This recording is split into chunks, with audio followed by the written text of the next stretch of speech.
I am still in the magnificent island paradise at the ends of the Philippines. A stay in Fundacion Pacita is not complete without experiencing its very own restaurant, Cafe de Tucon. Patsy Abad welcomes me into the cafe with its charming interiors and unbeatable view. They serve traditional Ivatan fare with a modern take. So Patsy, is this soup the specialty of the house? Well, the traditional dish actually is the uvod. It's usually like a healthy alternative to meatballs. Oh, so it's not meat? It's not meat. Oh, okay. So it's banana corn with a bit of fish and ginger. Flavor is very nice. I like the gingery flavor. Almost tastes like meat. Yeah. Very good for people on a diet. Something I should do very soon. But maybe after I try more of their specialties. This is luñis.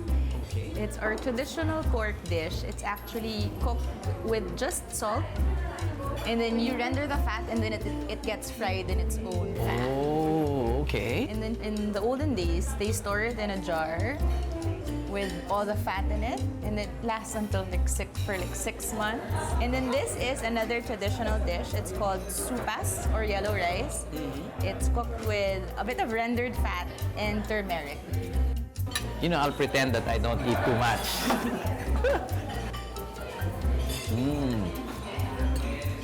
Nice. It's because of the pig. They use organic, kamote-fed pig. Kamote is the secret there. Yeah. It's very sweet. Wow, this is good. The cafe makes use of the island's abundant produce, so ingredients are guaranteed fresh. We have our farm just across, well, behind this hill. And then we also have suppliers from our neighboring farms. Whatever's available in their farm, we get them and then we come up with something. So if the food is not here yet, somebody's still running down the hill. Actually, that happens sometimes.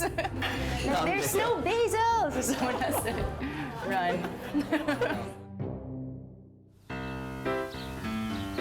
Fundacion Pacita is not the only place where one finds vibrant works of art. The province seems to have an abundance of talented artists. With the support of Pacita Abad, young Ivatan artists thrive here. I visited Xavier, who put up the Yarrow Gallery, a cooperative that supports local artists. I noticed that a lot of people here in Batanes are very artistic. Is it because of culture of art, or the government encouraging you, or is it just an interest of everyone? Because of the beautiful surrounding. Batanes itself is an art. The moment you get out of your house, you can see the beautiful landscapes. So it's an inspiration for everyone, huh? That's one of the most influence to the artist, the scenes. The artists are focused on the culture and heritage of Batanes.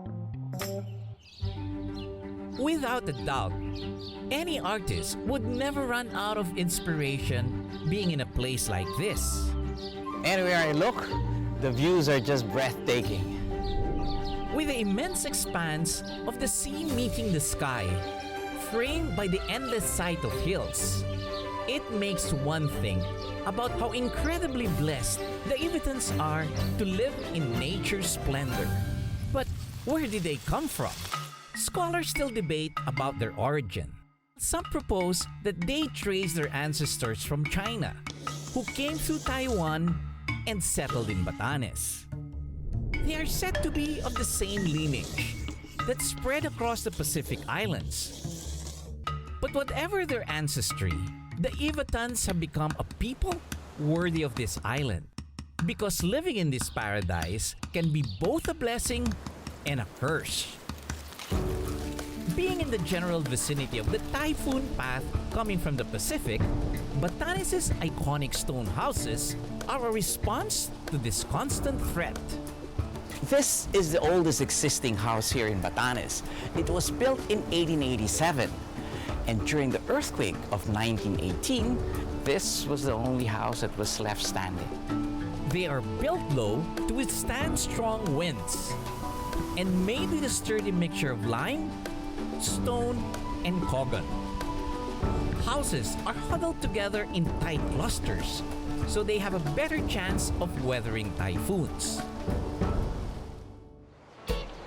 For such small islands, Batanes has the largest territorial waters in the Philippines. But they generate strong currents, making it treacherous for light sea craft. The age-old tataya makes fishing here possible. Lightweight, oar-driven, and free of outriggers. These boats dance with the waves.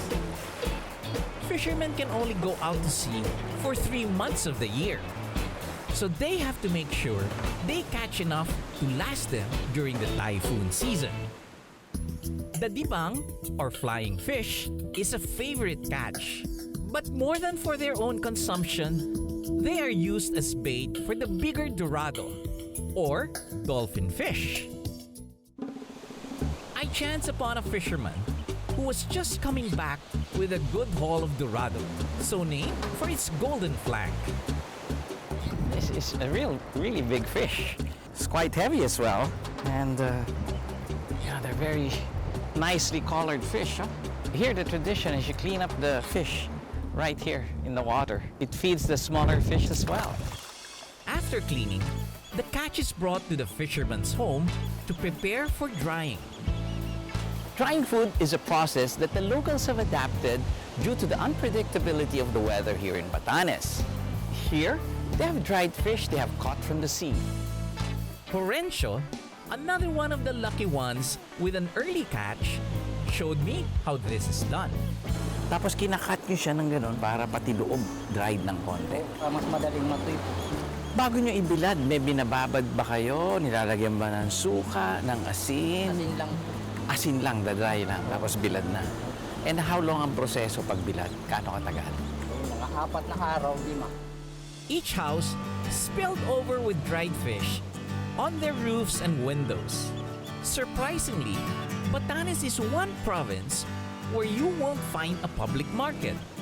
That's because each home has to be self-sufficient, whatever the weather.